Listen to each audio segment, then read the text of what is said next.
जय। बिल्कुल आवाज कहना ना।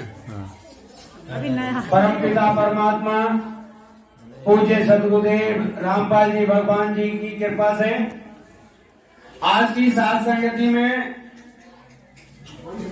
हमारे दो भगत भाई जो परमात्मा से पहले से ही नाम दीक्षित हैं 2012 से सन 2012 से आज परमपिता परमात्मा ने उन पर एक बार फिर रजा बख्शी है और वो मालिक के ज्ञान के आधार से परमात्मा को पहचान तो गए थे सन 2012 में ही, लेकिन कहते हैं ना कि जैसी संगत में रहोगे वैसा असर हो जाएगा।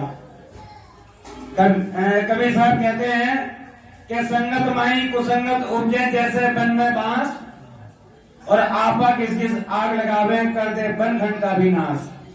तो परमपिता परमात्मा की इस सच्ची संगत के बीच में ऐसे कुसंगत भी उत्पन्न हो जाते हैं जिनके संपर्क में आने से अच्छे भगत भी कुछ समय के लिए विचलित हो जाते हैं, हमेशा के लिए नहीं।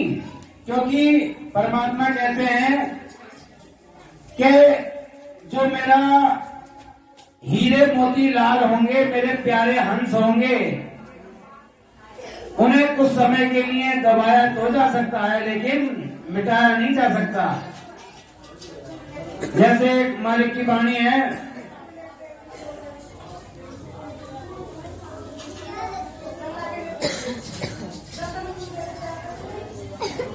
वाणी याद नहीं आ रही, बहुत सी वाणी याद नहीं आ पाती एंड वक्त पे।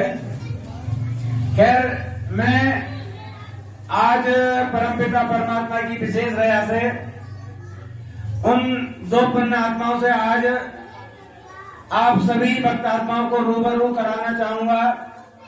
आज मालिक ने विशेष दया बख्शी है कि हमारे कुनबे को बढ़ाकर और ज्यादा विस्तार दिया है परमपिता परमात्मा ने। धीरे धीरे सात संगतियों में सेवकों की संख्या धीरे धीरे बढ़ती जा रही है, क्योंकि मालिक का ज्ञान है। सच्चाई ना कभी रुकी है ना कभी रुकेगी। इसलिए आज मैं उन भक्तात्माओं से और उन भक्तात्माओं के सन 2012 से आज तक के ज्ञान से परिचित करवाकर उनके विचारों से रूबरू कराऊंगा। बंदी छोड़ सतगुरु रामपाल जी भगवान की जय। हाँ जी, भगत जी आपका क्या नाम है सर? मेरा नाम जी उमेश दास। तो भगत उमेश दास जी आज अपने बारे में बताएंगे कि कैसे तो वो परमपिता परमात्मा से बरवाला आश्रम से जुड़े और उसके बाद क्या क्या उनके साथ ऐसा घटित हुआ और आज वो पुनः परमात्मा की शरण में फिर दोबारा आ गए हैं। दया मालिक की सुनिए भगत जी की जुबानी। ना बताओ, कोई ऐसी दिक्कत नहीं, कोई ऐसी दिक्कत। सलमान क्या मालिक है, अपने आप अपनी बात रखनी। बंदी छोड़ गुरु राम परमात्मा संत रामपाल भगवान की जय। मैं सन 2011 में उमेश दास परमात्मा की पुस्तकों को पढ़कर बहुत प्रेरित हुआ और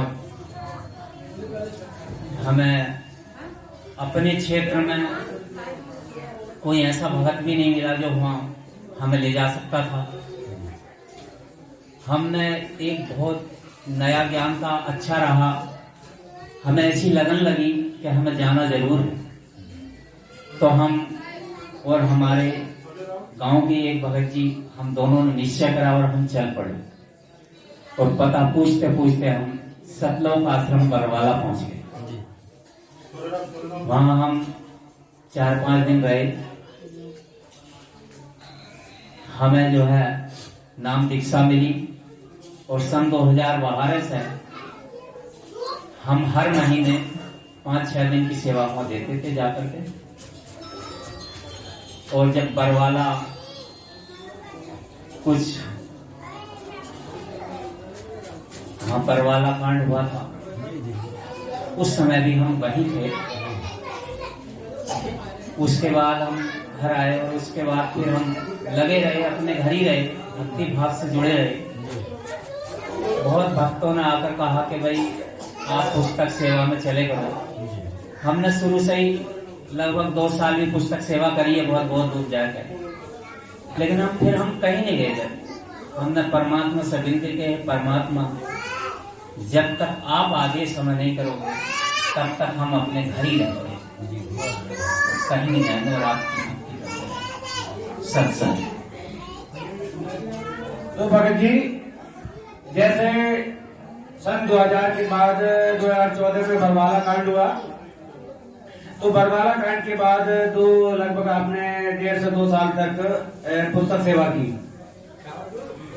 पुस्तक सेवा के दौरान भी आपको वो संतुष्टि नहीं मिली जो मिलनी चाहिए थी, क्योंकि परमपिता परमात्मा के ज्ञान के आधार से कहीं ना कहीं आत्मा ये मन में कचोट रही थी कि हाँ भाई मालिक अगर आदेश है तब बात माने।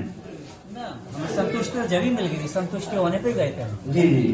तो अब आपको सात संगति के बारे में कैसे पता चला कि ये सात संगति का जो मिशन है, जैसे अभी आपने बताया कि आप मेरठ भी गए थे, कैसे आपको पता चला? और फिर मेरठ के बाद आज आप गुना सोनपुरा खुर्द में इस सात संगति की कैसे सूचना मिली और कैसे आने का मन बना, कृपया बताने की कृपा करें।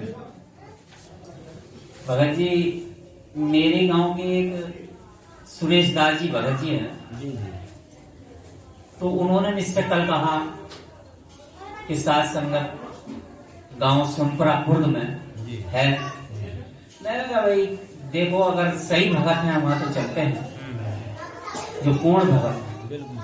हम सुनते भी रहते हैं, वीडियो भी आते रहते हैं, देखते रहते हैं कि भाई जो मैनेजमेंट सिस्टम था उन्होंने बहुत गद्दारी करी है। तो उन भगत जी ने, मेरे गांव के भगत जी ने बताया कि चलते हैं, तो मैंने तुरंत कहा अगर परमात्मा का आदेश है तो मैं चलूंगा।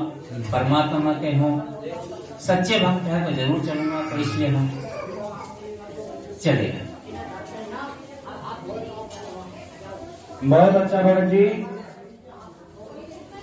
देखिए, भगत की जो पहचान होती है ना वास्तविक, वो उनके ज्ञान से ही हो जाती है। कि जैसे अभी आपने बताया कि यदि भगत सच्चे हैं और वास्तव में वहां मालिक के ज्ञान की चर्चा हो रही है, तब मैं वहां पर जरूर चलूंगा।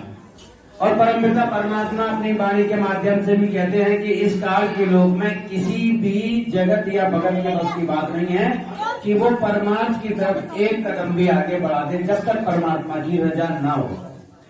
तो क्योंकि हम सब जीव हैं, मालिक की विशेष रजा से ही हम अपने अपने इस काल लोक के नकली घरों को छोड़कर सात संगति की तरफ कदम बढ़ाते हैं। तो भगत जी, आपको जैसे आप सुबह यहाँ आए, सुबह आने के बाद सात संगति में मालिक के भोग में शामिल हुए। भोग की जो बड़ी आरती है 42 मिनट की, वो भी आपने सुनी, जैसे बरवाला आश्रम में भी भोग लगता था। तो यहाँ आपको कैसा महसूस हुआ? क्या कुछ ऐसा तो नहीं लगा कि जिससे हम कोई परमात्मा की मर्यादा के विरुद्ध चल रहे हैं या परमात्मा के मर्यादा के अनुसार चल रहे हैं?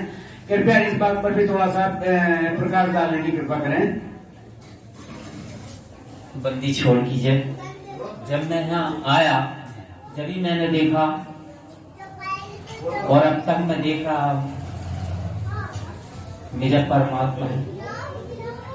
रामपाल जी भगवान की जय। बंदी छोड़ सतगुरु रामपाल जी भगवान की जय। परमात्मा ही नजर आ रहा है। समझदार को संकेत ही काफी है। जो बात वाणी के माध्यम से ना बोली जा सकी हो, उसे विचार और भावनाएं प्रकट कर देती हैं। तो समझदार को समझने में तनिक भी देर नहीं लगानी चाहिए, क्योंकि अंतर मन से जब कोई भाव विभोर होकर चेहरे के माध्यम से या परमात्मा की तरफ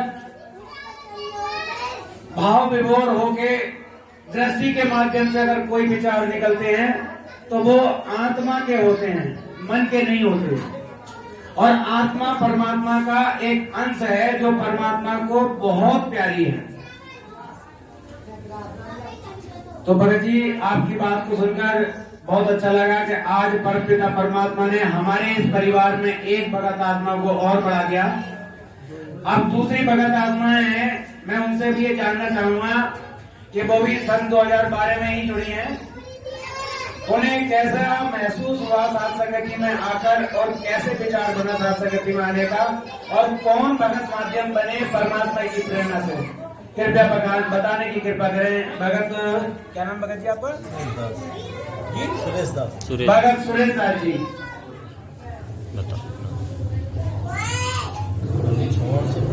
जी भगवान की जय। हाँ, मुझे कोई दिक्कत नहीं। गुरु रामपाल जी भगवान की जय।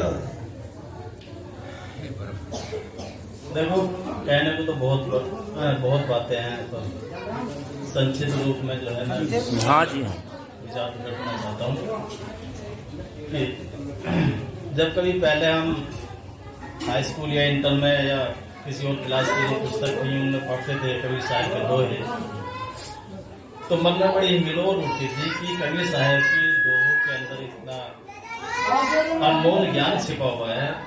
और उन्होंने 1.25 लाख पद नृत्य गाए हैं, साखी रामायण सब। इतना ज्ञान जब इन छोटे से थोड़े से दोहों में इतना ज्ञान है तो बाकी को ज्ञान का भंडार कहाँ मिलेगा? ऐसी मन में आती थी, लेकिन हम पढ़ाई की तरफ लगे रहते, फिर बातों को इतना ध्यान नहीं आया। और हम जो है वैसे दूसरे पंथों में भी, राधा स्वामी के हमारे गांव में बहुत लोग हैं जुड़े हुए और पंथों से भी, तो हम 2 बार वैसे मैं ब्यास भी गया हूँ राधा स्वामी में, लेकिन हमारे नाम दीक्षा नहीं थी, लेनी चाहिए थी, लेकिन उन्होंने बताया कि तुम्हारी उम्र कम है, तो मेरा मन वहां से हट गया था। फिर भक्ति भाव के लिए मन में हिलोर उठती थी, लेकिन कोई भक्ति मार्ग का मुझे नहीं मिला। बस मन में ये सोचता था कि कबीर साहब के दोहों में इतना ज्ञान गुण ऐसे छिपा हुआ है, बाकी दोहे कहाँ है? ये चंद दोहे किताबों में देते हैं, बस पढ़ने को मिला सो, बाकी नहीं। एक बार मैं जो हूँ अमरोहा से अपने घर जा रहा था शाम के समय, तो एक रास्ते में हमारे जो है मित्र हैं, सहपाठी थे, वो जो है संत रामपाल जी महाराज जी से जुड़ चुके थे उस समय से। मैं अचानक वहाँ पर रुक गया और हमारी भगतमती साथ में थी, वो उनकी भगतमती से बात करने लगी। मैं खाट पर लेटा हुआ था, अचानक से वहाँ पर चर्चा चली कि कहाँ गए हैं लोग करके। लोग बताया कि बरवाला आश्रम गए। तब मेरे कानों में भनक पड़ी जब बरवाला आश्रम की, तो मैं बैठा हुआ, मैंने कहा कि वहाँ कौन गुरु जी है, लोग कबीर पंथी हैं। तब मैंने कबीर का नाम सुना तो मन में और हिलोर उठी, और मैंने कहा कि कबीर पंथी है तो कबीर साहब की कोई ना कोई पुस्तकें तो तुम्हारे पास होंगी। उन्होंने कहा कि हाँ पुस्तक है। तो मेरे को जो है उन्होंने एक ज्ञान गंगा और एक बड़ी पुस्तक थी, उसका नाम आध्यात्मिक ज्ञान, तो दोनों पुस्तक उन्होंने मुझे दी, तो मैं उन्हें घर ले आया। घर पर आके मैंने पढ़ा। जैसे जैसे मैं उन पुस्तकों को पढ़ता गया तो ज्ञान के अंदर और समाता चला। पुस्तकों के अंदर इस तरह से समा गया मैं कि जब तक वो पुस्तकें संपूर्ण नहीं कर ली है, पढ़ ना ली, तब तक मुझे चैन नहीं पड़ा। साथ में फिर मेरे कुछ और मित्र थे, भगत जी थे, उमेश दास जी, कमल दास जी, वो भी आए। लोग पता चला कि ऐसे कबीर साहब की पुस्तकें हैं, तो वो पुस्तकें उन्होंने भी पढ़ी। जब पढ़ ली, ज्ञान जो है तो समा गया, मान लिया पूर्ण रूप से कि हाँ परमात्मा जो है पृथ्वी पर आए हुए हैं, कबीर साहब ही परमात्मा है। जब प्रमाण है, प्रत्यक्ष प्रमाण की क्या आवश्यकता है? तब हमने और भगत जी उमेश ने जो है वहाँ पर चलने की ठान गए। हम हमारे जो भगत जी थे वो रास्ते में मिल गए थे। हमने कहा कोई नहीं मिलेगा तब भी मुझसे पहुंच ही जाए। तो हम सन जो है 15 नवंबर सन 2012 को जो है आश्रम में बस परमात्मा की शरण में पहुंच गए। नाम दीक्षा ली हमने। उसके बाद भी हम जाते रहे, आते रहे, जाते रहे आश्रम में। जिस समय पे ये बरवाला कांड हुआ था, उस समय पर हम जाने, उससे पहले ही होकर आए थे, हम फिर दोबारा जाने की सोच रहे थे, तभी जो है बरवाला कांड हो गया था। और उस समय पर हम लगातार टीवी के सामने ही बैठे रहे घर पर, देखते रहे कि परमात्मा क्या लीला कर रहे हैं। लोगों ने भद्रे ताने दिए पर हमारा मन नहीं माना। परमात्मा को परमात्मा ही मानते रहे, आन उपासना कभी मानी और ना ही हमने परमात्मा को छोड़ा। उसके बाद जो है फिर जगह जगह आश्रम खुल गए, तो हम जो है भट्टापी आश्रम में गए 2 बार। तो वहाँ पे जब हम शुरू में गए तो देखा कुछ नहीं, तो ऐसे ही नॉर्मल व्यक्ति था। लेकिन हम 2-4 महीने के बाद फिर होकर वहाँ गए, 1 साल के बाद, तो वहाँ पर उसने बिल्डिंग खड़ी कर ली। तो हमें शक हो गया कि भाई ये भक्तों का पैसा जो है लूटा जा रहा है। बिल्कुल सही बात। हमने वहाँ भी जाना बंद कर दिया।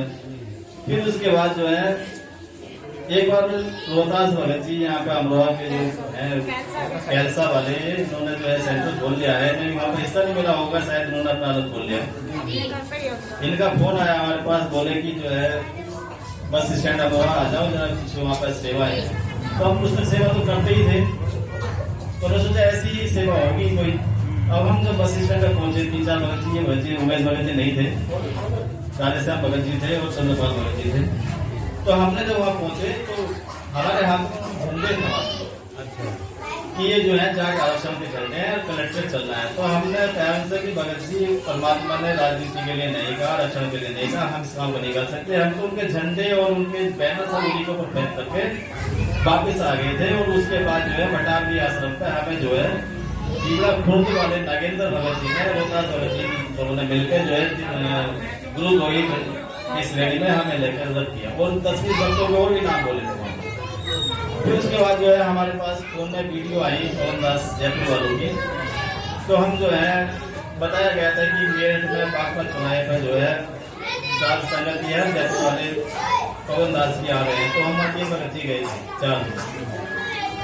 तो वहाँ पर हम भगत जी से मिले और भंडारा किया, उनके विचार सुने। तब हमें पूरी सच्चाई का जो है पता चल गया था कि वास्तव में जो है मैनेजमेंट पे जो है वही इसका षड्यंत्रकारी है बरवाला खंड का।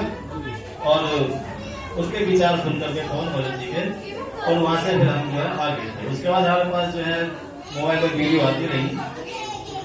हमने जो है फिर बाद में हमें पता चला कि भगत जी जो है वो अंडरग्राउंड हो गए, उनके साथ कोई कांड हो गया है, वो जेल चले गए हैं, इस तरह से पवन भगत जी जयपुर वाले। तो फिर हमने सोचा कि ये सब बेकार व्यर्थ की बात है और परमात्मा का सत्संग सुना कि कभी शायद जी जो है गुरु नानक जी को कह रहे हैं कि तेरे संदेश से संसार जगत से ही शुरुआत था, तो तेरे कहने से क्यों मानेंगे, क्यों बैठकर बैठकर भक्ति करोगे।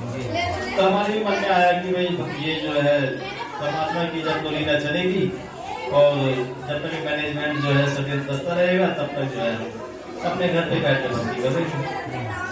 साथ में जो है साथ संगति से हम जो है फोन के माध्यम से पवन जयपुर वाले के साथ मिलते रहे।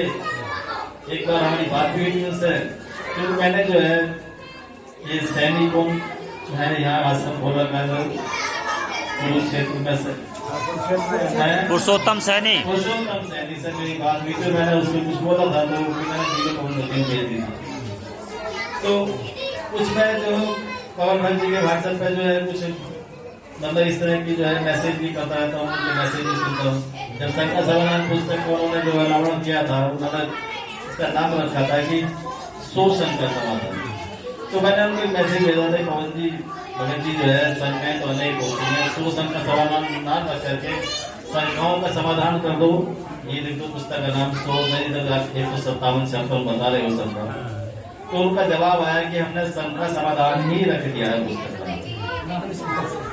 तो अब यह साथ संगत में जुड़ने का मन आया, परमात्मा ने प्रेरणा की। तो व्हाट्सएप पे हमने अपने फोटो भिजवाए थे और उसमें जो है मैंने भी अपना फोटो भिजवाया था और सोनूपुरा खुर्द के नाम से जो है जगतवीर भगत जी जगतवीर भगत जी का फोटो मैंने देखा। तो सोनपुरा गाँव देखा था, तो मैंने सोचा कि हमारे पास जो सोनपुरा गाँव में उसी गांव में है ये सोनपुरा गांव हमारे पास था, तो उसमें भी है भगत जी। तो मैंने फोन किया, उन्होंने बताया कि हम तो गजोला के पास जो सोनपुरा वहाँ से है। तब फिर बात हुई, उन्होंने हमारा जो नंबर सुरेश दास अमरोहा वालों को दे दिया, वो आगे नाम राशि, उन्होंने हमें फोन किया। फिर बात हुई, फिर कुछ दिनों के लिए फिर बात टल गई। हमने सब पूछा भी साथ संगत की वो आसपास है, बताना भी दूर तो जयपुर महाराष्ट्र गुजरात में नहीं जा सकते। तब उन्होंने बताया कि घाट के पास जो है इसके जगह जो है सात संगत ही है। तो विचार बनाया, परमात्मा का आदेश नहीं हुआ, हम ना जा पाए। अब फिर कुछ दिन और बीत गए, महीना 2 महीना, फिर हमने जो है सुरेश भगत जी को जो है अमरोहा वालों को फोन लगाया कि सात संगत जी हो गया, मन में इधर उठ रहा है, बताओ हमें। बोले हाँ परसों को है, टिकरी है। भाई टिकरी किस जगह में बताओ, टिकरी के पास गाँव में, वहाँ तो भगत जी से बात हुई थी वहाँ। तो इस वजह से जो हमने मन में ठाली परमात्मा गा दिया, सुना भगत जी से जिक्र करा, भगत जी बोले चलेंगे। तो सात संगत जी आई, थोड़ा मन में संसार थी कि सात संगति में भी कुछ लोग जो है देखा है वीडियो में कि जो पवन दास जयपुर वाले के घुटनों से घुटने लगा कर बैठे हुए हैं, वो भी फिसल गए। तो मन में उस थोड़ा सा संकोच रहता है कि कहीं सब सात संगतियों में भी कहीं ऐसा ना हो जाए, लेकिन फिर भी मन में दृढ़ विश्वास ही करते हैं, इच्छा करके हम चले आए। देखा पर ऐसा कुछ नहीं लगा है, बढ़िया लगा, अच्छा लगा, परमात्मा की रजा हुई, कृपा हुई। बंदी छोड़ सतगुरु रामपाल जी भगवान की जय। बंदी छोड़ सतगुरु रामपाल जी भगवान की जय। बंदी छोड़ सतगुरु रामपाल जी भगवान की जय। तो भगत जी कह रहे बोले यार डर सा लग गया। मैंने एक बार चलो डर क्या, मैंने सुना था ना जो बताओ पूजा दास जो दास ये भी नाम बताओ अपना पूरा। तो मैं ये थोड़ा सा मन में रहता है। तो जो पवन के कंधे का कंधा मिला के चल रहे हैं कजोर दास, वो पूजा दास वगैरह मन में आता है, बिल्कुल आता है। वो बात वही आती है, मान बड़ा ईर्षा, परमात्मा कहते हैं मुश्किल तजना ही है। लेकिन हम उस चीज में नहीं जानते, बस सीधे सच्चे भगत भगवान के तो भैया सब ऐसे ही मिल जाए हमें तो ठीक है। पवन जी आगे चल रहे हैं, मैं उनसे आगे हो जाऊँ, वो फेल होना ही होना है। देखिए वो मालिक चला रहे हैं पवन जी को तो, और खुश हैं, मालिक साथ रहते हैं, और है तो हर भगत के साथ। जो दिन मेरी शरण में दाता हूँ मैं दास, और गैर गैर लगा दूँ जब तक धरती आकाश।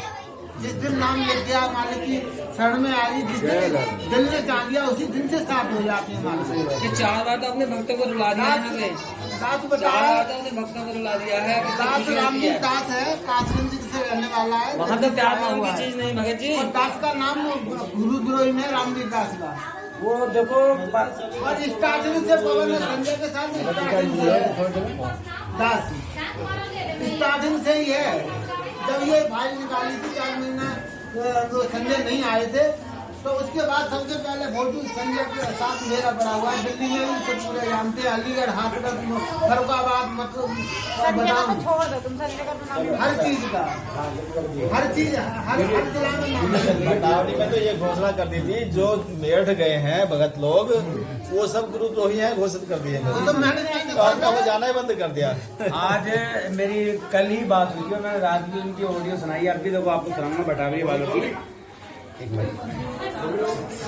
बटावली के जो नामदान संचालक हैं महेंद्र दास जी, और जो उनके सह कोऑर्डिनेटर थे रमेश दास दामन वाले, वो दोनों में पैसों को लेकर आपस में झगड़ा हो गया।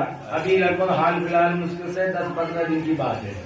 40-50 लाख की कोठी खड़ी है। जब हम जावे थे 2 कमरे 4 बकरी। बिल्कुल हकीकत बात है। जब उनके यहाँ नामदान सेंटर आया तब कमरे बनाए उन्होंने, इतने ऊंचे कमरे बनाए। चूहों की मिट्टी घुसी हुई थी, जितने उसके पलंग के नीचे वो साफ करता जब तक गुरुजी के स्थान में 2 कमरे थे, 4 बकरी थी। हाँ, मैंने देखी है जी। उसके बाद 2 साल के बाद ही जाके जो है वहाँ पे मतलब 2 कमरे 4 बकरी, और 2 साल के बाद 35-40 लाख की कोठी खड़ी होगी। ये भक्तों में तो पैसा है। जब इस बात का वो मुझे खुद पता का बोलना चला, है इस चीज को, वो खुद का बोलना है इस चीज भगत जी मेरा नाम मालिक की दया से पवन दास है, और इस दास को 2011 पवन जयपुर वाले साहब की बात हुई थी फोन पर, मैंने वीडियो सुनी है। 2011 में परमात्मा की मुझे शरण प्राप्त हुई। तो उसके बाद से जैसे सेवा भाव आप दोनों भगत में बहुत कूट के भरा हुआ है, ठीक ऐसे ही बचपन से मालिक ने साधु संतों और बुजुर्गों के पास बैठने का मुझे मौका दिया, और परमात्मा ने बहुत ही जल्दी सन 2011 में मुझे जोड़ लिया। और जोड़ने के बाद जब सेवा में दृढ़ता देखी तो पहले तहसील कोऑर्डिनेटर, तहसील के बाद फिर जिला कोऑर्डिनेटर मुरादाबाद, और जिला कोऑर्डिनेटर मुरादाबाद से फिर और प्रमोशन कर दिया। क्या बोले कि भाई आप जो है मंडल कोऑर्डिनेटर बन जाओ, मंडल कोऑर्डिनेटर बन गए। उसके बाद बोले कि आप जो है जोन कोऑर्डिनेटर बनो, तो पश्चिमी जोन कोऑर्डिनेटर की सेवा मेरे पास थी बड़ी थी। यानी कि 26 जिले पश्चिमी जोन में आते हैं, 6 मंडल और 6 मंडल में टोटल लगा के 26 जिले, 26 जिलों की सेवाएं मेरे पास की। और ये जो रोहतास भगत जी हैं उसी वक्त के बनाए हुए हैं, मेरे ही हाथ के, मालिक की दया से। गोली मारने के लिए भगत। हाँ भाई, रोहतास भगत जी और ये बिजनौर वाले हैं एक भगत और चंदौसी के भगत हैं। कुल मिला के लगभग 26 जिलों के कोऑर्डिनेटर, उनकी पूरी डायरी है मेरे पास, फोन नंबर और सबके जिलों के जो मेरे पास कोड है ना, एक कोड दे रखे थे, सीक्रेट कोड, वो सब है मेरे पास। तो उसके बाद से मेरे को ये कहने लगे भगत जी, पहले अमिताभ भगत जी स्टेट कोऑर्डिनेटर थे, इनसे भी नहीं, बरेली वाले अमिताभ नहीं थे, इलाहाबाद वाले अमिताभ थे। इनकी सेवा तो नामदान सेंटर पे केवल नाम दीक्षा देने की थी, दिलवाने की जो। तो वो अमिताभ भगत जी कहने लगे मुझसे कि भगत जी आप ऐसा करो, आप स्टेट कोऑर्डिनेटर की सेवा संभालिए। स्टेट की? हाँ जी। तो मैंने तुरंत हाथ जोड़ दिया, मैं भगत जी मैं एक सरकारी कर्मचारी में छोटा सा मास्टर हूँ मैं, और अपने जिले में भी ना होकर बहराइच जिले में हूँ। मेरे जिले से लगभग 450 किलोमीटर बहराइच जिला है। हाँ जी हाँ। तो वहां से आने जाने में मुझे बड़ी दिक्कत होती है, समय पर छुट्टियां नहीं मिल पाती। तो मैं शायद स्टेट कोऑर्डिनेटर की सेवा काफी बड़ी है, मैं उसे संभाल नहीं पाऊंगा, कृपया भाई मैं क्षमा चाहूंगा उस बारे में। तो उन्होंने फिर भी मुझे कागज दे दिए सारे के सारे के, एक बार स्टडी कर लो आप, हो सकता है मन बदल जाए। काफी लंबे चौड़े मतलब बुलंदा पूरा कागज था सबका। हाँ वो अभी भी रखा हो मेरे पास, मैंने बाद में भी उधर रख दिया, बताया नहीं। तो मैंने तो मना कर दिया। उसके बाद से सेवा मिली थी मैं संदीप भगत जी को स्टेट कोऑर्डिनेटर की। तो मैं तो चला गया भगत जी मुरादाबाद में। बाद में 2 साल बाद मुझे पता चला कि मुरादाबाद में नामदान सेंटर आ चुका है। तो मुरादाबाद के जो भगत भाई थे वो सोचने लगे कि पवन दास ने तो भक्ति छोड़ दी, क्योंकि मेरे से उनका संपर्क टूट गया। लेकिन भक्ति कैसे छूट जाएगी जिसने ये निर्णय कर लिया कि सारी दुनिया एक तरफ हो जा और मालिक एक तरफ मेरी। खैर 2 साल बाद जब मैं यहाँ आया, मेरा अचानक से ट्रांसफर हो गया, मालिक ने दया की। यहाँ आके मैंने देखा तो मुझे सेवा पर बैठा दिया। तुरंत सेवा लिखने पर पाठ की सेवा, ज्योति की सेवा और माइक की सेवा, जैसे आज परमात्मा ने पता नहीं क्या बात है सेवा मिल जाती है। अब क्या है वो तो भगवान जाने, मालिक जाने। खैर जब वहां पे मैंने देखा तो भगत जी मेरी एक अंदर एक आदत है कि अगर कोई गलत होता तो मैं मुंह पे खोल देता हूँ, और बुरा लगे या भरा लगे चाहे मुझे वो निकाल दे बेशक, लेकिन सच कहना तो कहना है। मैंने वहां पर कुछ गड़बड़ें देखी, मैंने तुरंत कहा मैं भगत जी ये गड़बड़ है कैसे, हिसाब लगा रहे हैं इतने का, तो आप इतना कैसे गया है? कभी कितने 80,000 की गड़बड़, कभी 20,000 की गड़बड़, कभी 25,000 की गड़बड़, कभी 1 लाख से ऊपर की गड़बड़।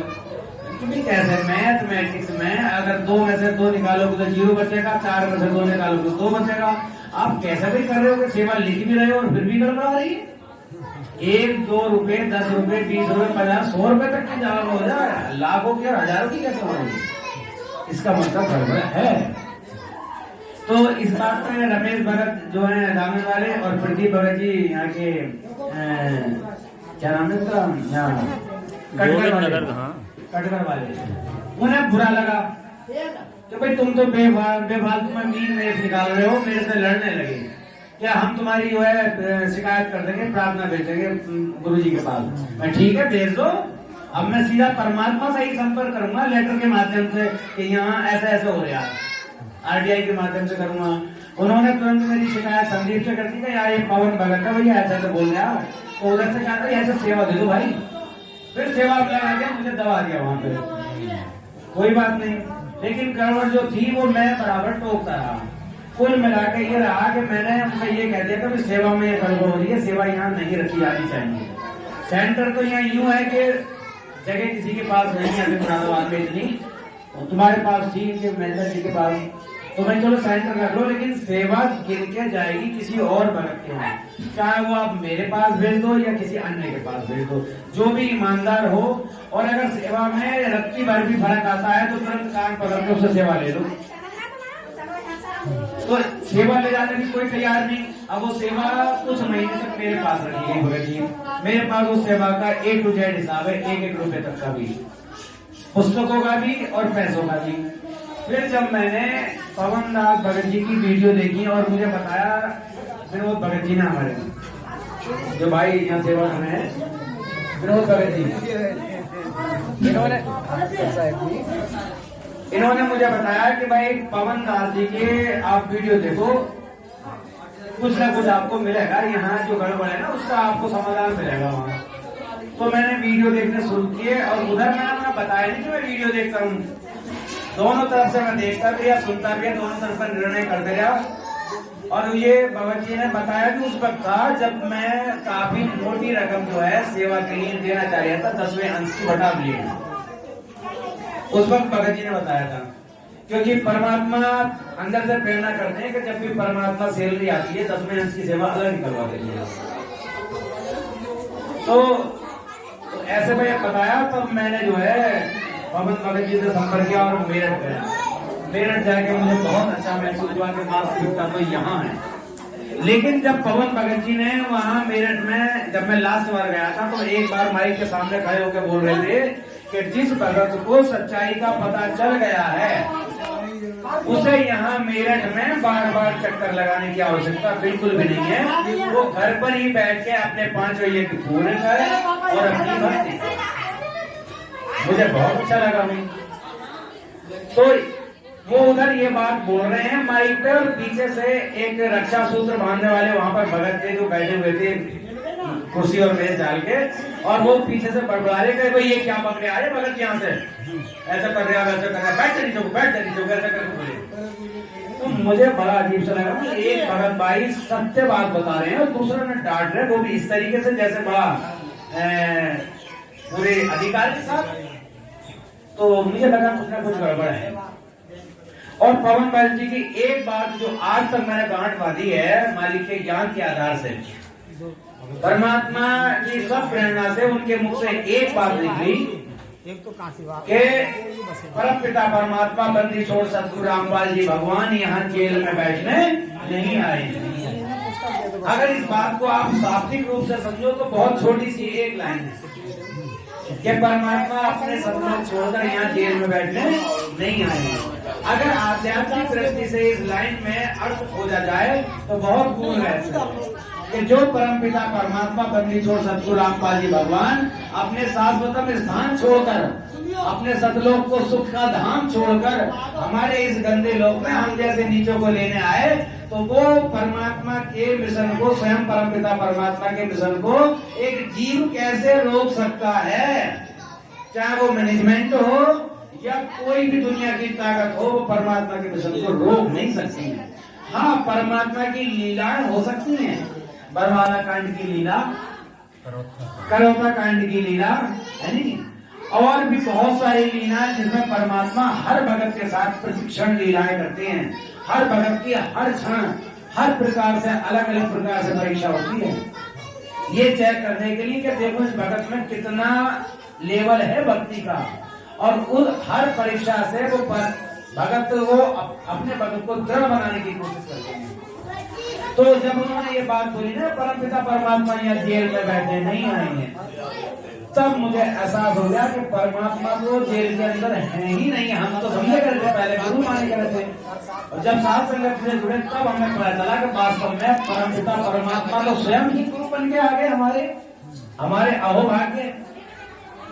तो जिसके गुरुदेव भी स्वयं परमात्मा हो तो फिर उसे किस बात का डर? तो भगत जी उसके बाद से वो जो दाढ़ी मूड वाली जो तस्वीर थी कबीर साहब की मानी जाने वाली, नाम कबीर है और स्वरूप कबीर साहब का नहीं है। परमात्मा ने अपने मुख कमल से स्वयं कहा है कि परमात्मा के अनेक रूप हैं, और हमें आपने देखा भी होगा कि वही स्वरूप आपने तो कहीं तो सफेद दाढ़ी में देखा होगा, कहीं मोर पंख में देखा होगा, कहीं कोई तिलकधारी के रूप में देखा होगा। यानी एक ही तस्वीर के अनेक अनेक स्वरूप हैं। नाम कबीर जी, तो परमात्मा का नाम तो कबीर है ही है। परमात्मा कहते हैं कि सतयुग में सत सुकृत कह तेरा, और त्रेता नाम मुनिंदर मेरा, द्वापर में करुणा में कहाया और कलयुग नाम कबीर धराया। और अब रामपाल प्रकट हो आया। तो बंदी छोड़ परमपिता परमात्मा कहते हैं कि 12वें पंथ हम ही चलावे और सब पंथ को मिटा के एक पंथ चलावे। और मालिक ये भी कहते हैं कि ये परमात्मा ना है तो ये दास आ गया, अपने आप को कहते हैं, है ना। हाँ, तो अब ये बताइए जो परमपिता परमात्मा सत्यवादी है नहीं क्या, तो वो झूठ कैसे बोल सकते हैं? है सत्यवादी परमात्मा। जैसे एक वाणी है मालिक की के सांच बराबर तप नहीं और झूठ बराबर पाप, और जाके हृदय सांच है ताकि हृदय आप। तो वो परमपिता परमात्मा स्वयं कैसे मतलब दो की बातें बोल सकते हैं? तो इसका मतलब परमपिता परमात्मा स्वयं है विराजमान। और ये बात हमें पहले पता नहीं थी, लेकिन साध संगति में जुड़ने के बाद धीरे धीरे ऐसे खुलासे हुए पवन भाई के माध्यम से परमात्मा ने कराया। अगर कोई ये कहे कि हम पवन भाई महाराज बनाने, नहीं, पवन भाई एक वैसे ही है जैसे हम आप लोग, क्योंकि परमपिता परमात्मा तो एक भैंसे से मंत्र बोलवा दें तो पवन दास तो फिर भी जीते जाते हम इंसान है ना। बकरे की बात करा बकरे की बात करा दी। तो अब हमें मालिक की दया से सत्संगों के वो गूढ़ रहस्य धीरे धीरे समझ आने लगे। तो इसी आज साथ संगति में इस चर्चा के तहत तो हमारे भगत भाई परिवार में जुड़े, बड़ा बहुत ही हर्ष हुआ, मन में बड़ी खुशी हुई। बहुत ज्यादा खुशी हुई। और धीरे धीरे ये उन्नति दिन ब दिन बढ़ती चली जाएगी। एक दिन परमात्मा का वो वचन भी पूरा होगा कि सारी सृष्टि पे मेरा ही नाम चलेगा। रामपाल जी भगवान की जय हो। बंदी छोड़ सतगुरु रामपाल जी भगवान की जय हो। अब जो हमारे मैनेजमेंट वाले भाई हैं वो कोई हमारे दुश्मन नहीं है, अरे वो भी हमारे भगत भाई हैं। अगर एक भगत भाई, जैसे हम एक पिता की 2-4 संतानें हों, उनमें से अगर एक भाई हमारा कुछ मिसगाइड हो जाए किसी कारणवश, तो क्या वो भाई नहीं होता? वो फिर भी भाई होता है। एक ना एक दिन उसे अकल आएगी, जरूर आएगी। और अब तो आनी यूं है कि मालिक ने कह रखा कि सबको अकल आएगी, सब पूरी दुनिया पर नाम चलेगा, सारी सृष्टि नाम लेगी, घर होगा बहुत आगे रहेगी पूरे विश्व की। वही तो इस प्रकार को देखते हुए क्या, तो जो हमारे मैनेजमेंट भाई हैं वो अभी भी परमात्मा को परमात्मा न मानकर एक गुरु मानते हैं, और गुरु भी ढंग से पूरा न मान रहे। हकीकत तो यह है कि हमारे साथ भी वही कंडीशन थी। मैं अपनी बात कहता हूँ, वो अभी उस कंडीशन में है। परमात्मा ने साफ साफ कहा है कि गुरु गोविंद दो कर जाने हैं। गुरु गोविंद दो नहीं भाई। हाँ, गुरु गोविंद दो नहीं भाई, और दो समझे जो दो जग जाए। बताइए, मतलब वाणी में इतने से रहस्य छुपे हैं कि गुरु और गोविंद को अगर जो दो मानेगा तो वो सीधे दो जग में जाएगा, यानी नरक में जाएगा। और एक उदाहरण में तो परमात्मा ने बिल्कुल ही गजब कर रखा है, क्लियर कर रखा है कि परमात्मा कहते हैं कि जब ये आत्मा इस शरीर को छोड़कर सतलोक जाने के लिए तैयार होगी तो सबसे पहला जो स्टेशन होगा त्रिकुटी का होगा। इस कमल के माध्यम से निकलती चली जाएगी, यहाँ से भी पार होती चली जाएगी प्रथम मंत्र के सहारे मालिक के साथ। लेकिन त्रिकुटी पर उसकी क्या परीक्षा होगी कि एक तरफ तो परमात्मा खड़े होंगे सदगुरु रूप में, और एक तरफ वो स्वरूप खड़ा होगा जिसे तुम सदगुरु गुरु को भगवान मान रहे हो, है ना, दाढ़ी मूछ वाला। तो भैया जो अभी भी दो स्वरूप लगाए बैठे हैं उन्हें तो काल दो कर देगा वहां जाते ही। एक तरफ तो दाढ़ी मूछ वाली और एक तरफ कर देगा गुरुजी की तस्वीर को, यानी गुरुजी साक्षात खड़े कर देंगे, उधर भी साक्षात। क्यों, काल भी तो प्रबल शक्ति है, वो भी तो कई रूप बना सके। तो भगत तो वहां फेल हो जाना है। और अब परमात्मा कहते हैं कि जिस भगत ने साथ संगति से जुड़कर परमात्मा के ज्ञान को तोलकर ज्ञान के आधार पर एक बंदी छोड़ सतगुरु रामपाल जी भगवान को पूर्ण परमात्मा मान लिया, उसे तो फिर बस परमात्मा ही दिखाई देंगे, उसे और कोई क्या दिखाई देगा। कहते हैं कि एक है साधे सब सदे और सब साधे सब जाए, और माली सींचे मूल को और ऋतु आवे फल खाए। तो हम तो परमपिता परमात्मा के इस एक स्वरूप को बंदी छोड़ सतगुरु रामपाल जी भगवान को भाई हृदय से पहचान चुके हैं। मालिक हमारी सबकी ये हार्दिक इच्छा है, दिली तमन्ना है, हे परमपिता परमात्मा इस बार इस जन्म में तो भूल लगी मत मेरे मालिक, इस बार पार कर देना। बंदी छोड़ सतगुरु रामपाल जी भगवान की जय। बंदी छोड़ सतगुरु रामपाल जी भगवान की जय। बंदी छोड़ सतगुरु रामपाल जी भगवान की जय।